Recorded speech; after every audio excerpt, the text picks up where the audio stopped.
जय हिंद दोस्तों, नमस्कार। आप सब कैसे हैं? आशा और उम्मीद करते हैं कि आप लोग अच्छे होंगे, स्वस्थ होंगे। तो दोस्तों, आज के यह हमारा वीडियो है हिंदी वर्णमाला से संबंधित। यह क्वेश्चंस थे हमारे, तो इसके पहले हमने 30+ क्वेश्चंस करा दिए थे। तो चलिए चलते हैं। वीडियो में लास्ट तक ज़रूर बने रहिएगा, वीडियो को लास्ट तक ज़रूर देखिएगा। वीडियो अच्छा लगे तो वीडियो को लाइक, चैनल को सब्सक्राइब करना ना भूलिएगा। तो चलिए चलते हैं अपने क्वेश्चन पे। तो यहाँ पे हमारा क्वेश्चन क्या दिया है, कौन से शब्द में अनुनासिकता है। तो यहाँ पे हमको बताना है, 4 ऑप्शन है, इसमें से बताना है कि कौन से शब्द में अनुनासिकता है। ठीक है, तो यहाँ पे पहला ऑप्शन हमारा कदम, दूसरा कंगन, तीसरा कंटीला और चौथा कंठग्रा। ठीक है, कंठाग्र। तो इसमें से जो हमारा ऑप्शन सी है, क्या है, कंटीला, ये क्या है, अनुनासिकता है। अनुनासिकता का मतलब जो शब्द नाक से बोला जाए, मतलब उसकी उच्चारण क्या होती है, नाक से होती है। तो यह हमारा कंटीला शब्द जो है वो क्या है, अनुनासिकता शब्द है। अगला प्रश्न हमारा है, किस वर्ण का उच्चारण स्थान कंठ तालु है। ठीक है, तो इसमें से जो हमारा अ शब्द है, क्या है, अ शब्द, ये क्या है, कंठ तालु शब्द है। इसका उच्चारण क्या है, यह कंठ और तालु दोनों से होकर निकलता है। अ के उच्चारण स्थान नाम है, तो अभी यह क्वेश्चन ऊपर था, तो ये क्या है, कंठ तालव्य है। क्या है, कंठ तालव्य है। स्वर ए का उच्चारण स्थान कौन सा है, तो इसमें से कंठोष्ठ, दंतोष्ठ, कंठ तालव्य और ओष्ठ 4 ऑप्शन है। तो इसमें से हमारा ऑप्शन सी सही है, कंठ तालव्य जो है ए और अ का उच्चारण स्थान है। अगला प्रश्न है, मात्रा के आधार पर स्वर कितने प्रकार के होते हैं। तो दोस्तों वह 2 स्वर होते हैं। कितने, मात्रा के आधार पर 2 स्वर होते हैं। कौन कौन से, एक ह्रस्व स्वर और दूसरा दीर्घ स्वर। ठीक है, अगला प्रश्न पे चलते हैं। वर्ण तालिका के अनुसार ह्रस्व, दीर्घ और प्लुत स्वर क्या है। ये क्या है, तो ये स्वर है। क्या है, स्वर है। यहाँ पे दिया है ना, वर्ण तालिका के अनुसार ह्रस्व, दीर्घ और प्लुत क्या है, तो ये क्या है, स्वर है। ठीक है, जिनकी ध्वनि केवल मुख से निकलती है वे हैं, तो वो क्या है, वृत्ताकार स्वर, संवृत्त स्वर या अनुनासिक स्वर या निर्नुनासिक स्वर। तो इसमें से जो हमारा ऑप्शन डी दिया है, निर्नुनासिक स्वर, जो कि इसकी ध्वनि सिर्फ मुंह से ही निकलती है, उसे क्या कहेंगे, निर्नुनासिक स्वर। कंठ तालव्य कौन सा है, तो इसमें से चलिए देखते हैं कंठ तालव्य कौन सा है। तो इसमें देखेंगे जो ऊ शब्द दिया है, ये क्या है, ये हमारा ओष्ठ स्वर है। क्या है, ओष्ठ स्वर है। रा और सा शब्द जो दिया है वो क्या है, यहाँ पे रा स्वर जो है वो क्या है, रा स्वर हमारा अंतस्थ स्वर है। क्या है, रा अंतस्थ स्वर है। और सा क्या है, वह ऊष्म स्वर है। क्या है, ऊष्म स्वर है। तो यहाँ पे ए स्वर क्या है, यह हमारा कंठ तालव्य स्वर है। क्या है, ए हमारा कंठ तालव्य स्वर है। तो इस क्वेश्चन का जो राइट आंसर है वह हमारा ऑप्शन सी है। अगला प्रश्न देखेंगे, ए और ए उच्चारण स्थान है, तो ये क्या है, कंठ तालव्य है। क्या है, कंठ तालव्य। अगला प्रश्न देखते हैं। चलिए, हमारा प्रश्न है, निम्नलिखित में कंठ ध्वनियाँ कौन सी हैं। तो इसमें से जो क और ख शब्द दिया, ये क्या है, क और ख, ये हमारी कंठ ध्वनियाँ हैं। ठीक है, या और रा, ये क्या है, तो यह हमारा अंतस्थ स्वर है, सॉरी अंतस्थ ध्वनियाँ है। और चा और छा, ये क्या है, ये हमारे तालव्य हैं। क्या है, तालव्य ध्वनियाँ हैं या तालु।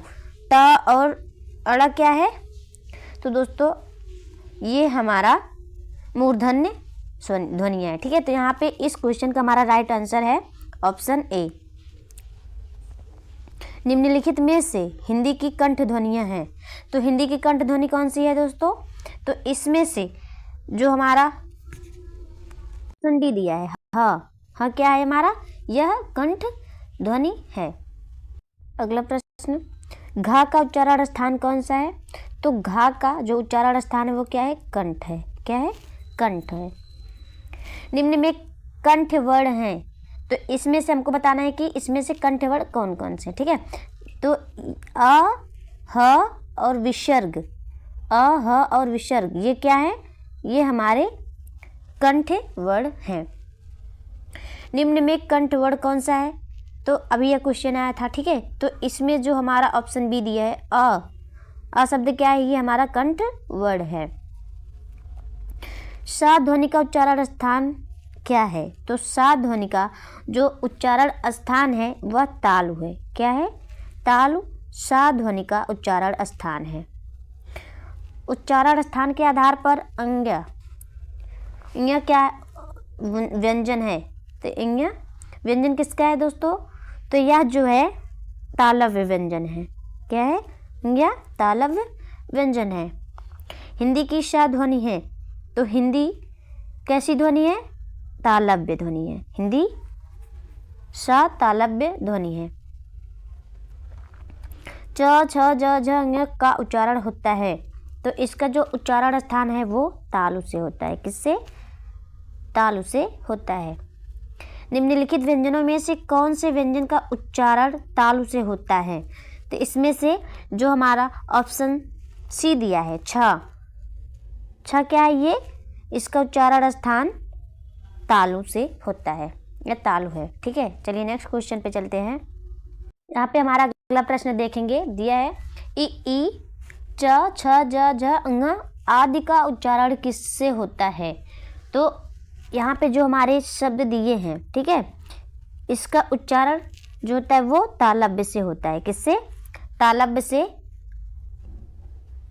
इनका उच्चारण होता है। किस व्यंजन का उच्चारण स्थान तालव्य है, तो इसमें जो हमारा झ शब्द दिया है, क्या है, झ, यह क्या है, इसका उच्चारण स्थान तालव्य है। या का उच्चारण स्थान है, तो दोस्तों या का जो उच्चारण स्थान है वह है तालु। क्या है, तालु या का उच्चारण स्थान है। सा का उच्चारण स्थान है, तो सा का उच्चारण स्थान भी तालु है। निम्न में से तालव्य ध्वनि है, तो इसमें से जो सा शब्द है ये क्या है, ये कैसी ध्वनि है, यह तालव्य ध्वनि है। चा वर्ग ध्वनियाँ किस वर्ग में आती हैं, तो जो चा छा जा झा ङ जो ध्वनियाँ होती हैं यह तालव्य ध्वनियाँ हैं। कैसी हैं, यह तालव्य ध्वनियाँ हैं। ड का उच्चारण स्थान होता है, तो दोस्तों जो ड का उच्चारण स्थान होता है वह होता है मूर्धन्य। क्या है, मूर्धन्य। हिंदी की मूर्धन्य ध्वनियाँ हैं, तो इसमें ट ठ ड ढ जो शब्द है, ट ठ ड ढ ड़, ये कैसी है, मूर्धन्य ध्वनियाँ हैं। जिनका उच्चारण ऊपर के दांतों पर जीभ लगने से होता है उसे क्या कहते हैं, कैसे, दांतों पर जीभ लगने से जिसका उच्चारण होता है तो वो ध्वनियाँ दंत ध्वनि कहलाती हैं। क्या, जिनका उच्चारण ऊपर के दांतों पर जीभ लगने से होता है वो दंत ध्वनियाँ कहलाती हैं। अगला प्रश्न है हमारा, निम्नलिखित में दंत ध्वनियाँ हैं, तो इसमें जो हमारा ता शब्द दिया है या ता व्यंजन दिया, ये क्या है, ये एक दंत ध्वनि है। निम्नलिखित में कौन मूर्धन्य ध्वनि नहीं है, तो इसमें जो हमारा ड़ शब्द दिया है ये क्या है, ये मूर्धन्य ध्वनि नहीं है। ये किस में आते हैं, या उत्क्षिप्त या द्विगुण व्यंजन होते हैं। क्या, उत्क्षिप्त या द्विगुण व्यंजन होते हैं। अगर डा के नीचे, ठीक है, डा के नीचे बिंदी हो और ढा के, तो ये कैसी है, ये उत्क्षिप्त व्यंजन कहलाते हैं। चलिए नेक्स्ट क्वेश्चन पे चलते हैं। टा वर्ग में किस प्रकार के व्यंजन हैं, तो दोस्तों जो टा वर्ग है, ठीक है, उसमें मूर्धन्य, क्या है, टा वर्ग में मूर्धन्य प्रकार के व्यंजन आते हैं। टा वर्ग का उच्चारण स्थान है, तो टा वर्ग का जो उच्चारण स्थान है वो मूर्धा है। क्या है, मूर्धा।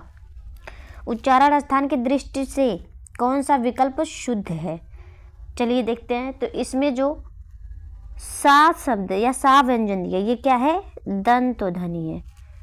इसका उच्चारण किससे होता है? दंत से होता है। तो यहाँ पे हमारा इस क्वेश्चन का राइट आंसर ऑप्शन ए है। था किस वर्ग का व्यंजन है? तो था जो है वो दंत वर्ग का व्यंजन है। ता, था, द, ध, न, ये क्या है? दंत व्यंजन है, दंत वर्ग के व्यंजन है। निम्न में से दंत वर्ण हैं, तो इसमें से जो हमारा त शब्द दिया है, त के नीचे क्या है? हलंत लगा है, ठीक है। तो ये हमारे दंत वर्ण हैं।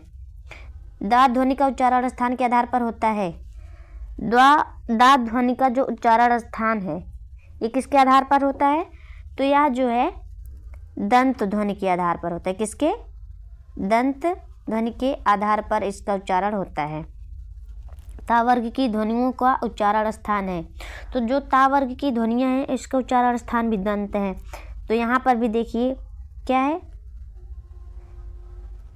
आंसर, क्वेश्चन हमारा ता का उच्चारण होता है।